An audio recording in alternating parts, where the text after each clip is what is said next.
Pranam. I am Ashwarya Strathar of Salvan Public School, Mayur Vihar, Delhi. I am going to recite 8 Dohe of Sant Kabir. So without any further ado, let's get going. ऐसी बानी बोलिए मन का आपा खोई, अपना तन शीतल करे औरन को सुख होई।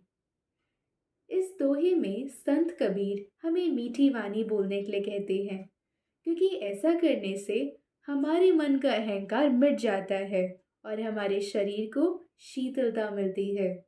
मीठी वाणी बोलने से औरों को भी सुख प्राप्त होता है। कस्तूरी कुंडली बसे मृग ढूंढे बन माही, ऐसी घटी घटी राम है दुनिया देखे नाही। कस्तूरी एक सुगंधित पदार्थ को कहते हैं।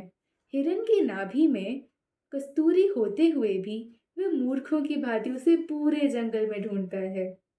उसी प्रकार ईश्वर भी प्रत्येक कण में बसे हुए हैं, लेकिन हम मनुष्य अपनी भौतिक आंखों से उन्हें देख नहीं पाते।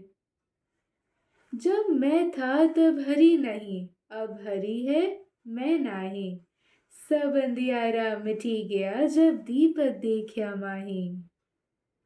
जब तक मन में अहंकार होता है तब तक ईश्वर प्राप्त नहीं होते। जैसे ज्ञान रूपी दीपक से अज्ञान रूपी अंधकार मिट जाता है, उसी प्रकार ईश्वर की प्राप्ति से हमारा अहंकार भी समाप्त हो जाता है। सुखिया सब संसार है खाए अरु सोवे, दुखिया दास कबीर है जागे अरु रोवे। इस दोहे में संत कबीर कटाक्ष करते हुए ये कहते हैं कि पूरी दुनिया सुखी है, जो केवल खाती है और सोती है। लेकिन ये भौतिक सुख है, क्योंकि हम मनुष्य जीवन की वास्तविकता से अनभिज्ञ रहते हैं और दुनिया का यही हाल देखकर कबीर जी जागते हैं और रोते हैं, और इसलिए उन्होंने स्वयं को दुखी कहा है। बिरह भुवनगम तन बसे मंत्र न लागे कोई, राम वियोगी ना जीवे जीवे तो बोरा होई। इस दोहे में प्रभु वियोगी की मनोदशा को दर्शाया गया है। ईश्वर से जुदा होना सांप के काटने के समान होता है, जिस पर कोई मंत्र काम नहीं करता।